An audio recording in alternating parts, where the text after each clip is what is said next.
শ্রীলঙ্গ মহাদেবী উমাকমা জয় মামিতা বিদ্যান্ত হলেন বিভূতি হলেন বাবা কমলাদেবী মাতা দশরথী লোকনাথ ভগবান নাগবলী সদন দীক্ষা দিল ত্যাগ করিয়া স্তেজি পরিজন গুরুর সঙ্গে গাড়ি গেতে করে কুমান বেণীমত বাল্যবন্ধু সঙ্গেতে ছিল শিষ্যদয় গুরু নানা যোগ দিলাইল তারপরে আসে তারা হিমেন্দ্রের শিকারে দীর্ঘদিন সাধনায় সিদ্ধি লাভ করে তারপর গুরুর সঙ্গে শিষ্য দুইজন পৃথিবীর নানা দেশ করেন ব্রহ্মাণ্ড বিভিন্ন ধর্মের তত্ত্ব জানি মক্কা মদিনার নগরে কাবুলি আসিয়া বলে মোলায় স্বাধীন বোঝো পুরাণ শরীফ পাঠ করেন যতনে বিশ্ব পরিকল্পনা শেষে বেণুমতক সঙ্গতে বাবার যন্ত্রণা হাত করে দাবানল জ্বলে ওঠে বনের ভিতরে অগ্নির থেকে রক্ষা করে বিজয় গোস্বামীরে বেণুমতক চলে যায় কামাখ্যা দাবাতে বাবা নেমে আসিলেন ভারতের গ্রাম থেকে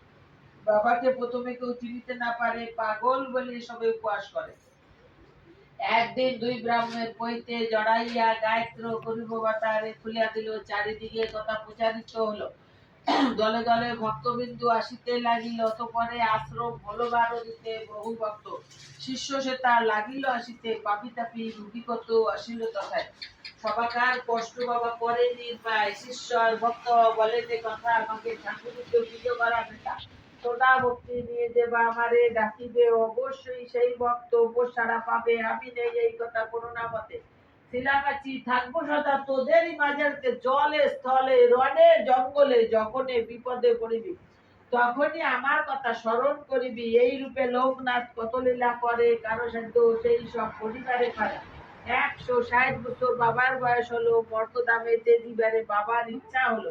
1297 সাল 19 জ্যৈষ্ঠতে দেহত্যাগ যান বাবা অমর লোকেতে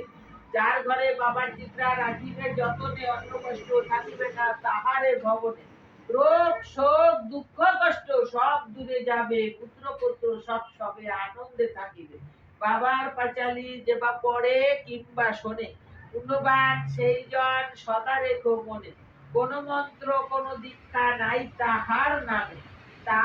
নামে মহামন্ত্র এই মন্ত্র ধামে